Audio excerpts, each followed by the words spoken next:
কদিন আগে চলে গেছিলাম বকখালি একটা শ্যুটের জন্য। হঠাৎ করেই ঢুকলো ভোরবেলা 5টার সময়, রাস্তা একদম ফাঁকা। আমরা চলেছি স্টেশনের দিকে। পৌঁছে গেছি যাদবপুর স্টেশন। এখানে একটু ওয়েট করার পর 5টা 20 শিয়ালদা থেকে নামখানা ট্রেন। উঠে পড়েছি ট্রেনে উঠে একটু ঘুম দিয়ে নেওয়া যায়, কারণ প্রায় 2-2.5 ঘন্টার স্টপ। নেমে পড়েছি নামখানাতে নেমে ওখান থেকে ম্যাজিক স্পট। ম্যাজিকে উঠে মাত্র 40 টাকা করে ভাড়া বকখালি।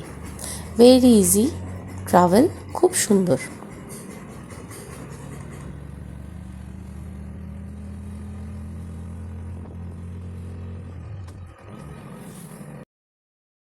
ভীষণ রোদ্দুর ছিল, তাই পৌঁছে নো চান্স ঘোরাঘুরি, শুধু আগে শ্যুটটা করে নিই।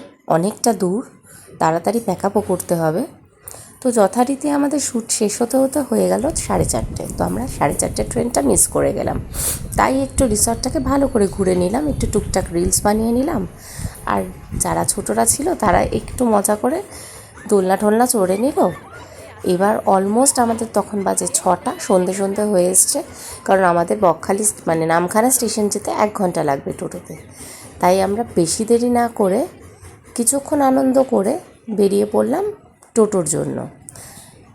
হোটেলের সামনে থেকেই টোটো পাওয়া যায়।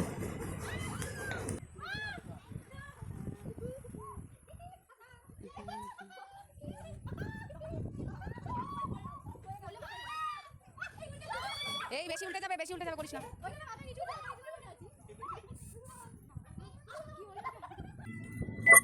ব্যাস চললাম বাড়ির দিকে। টোটোয় করে এখন যাব নামখানাতে নেমে ওখান থেকে ট্রেন যাদবপুর। সারাদিনটা হেক্টিক হলেও ভালোই কাটলো, নতুন বন্ধু হলো, ভালো করে শ্যুট হলো। এবার টাটা বাই বাই।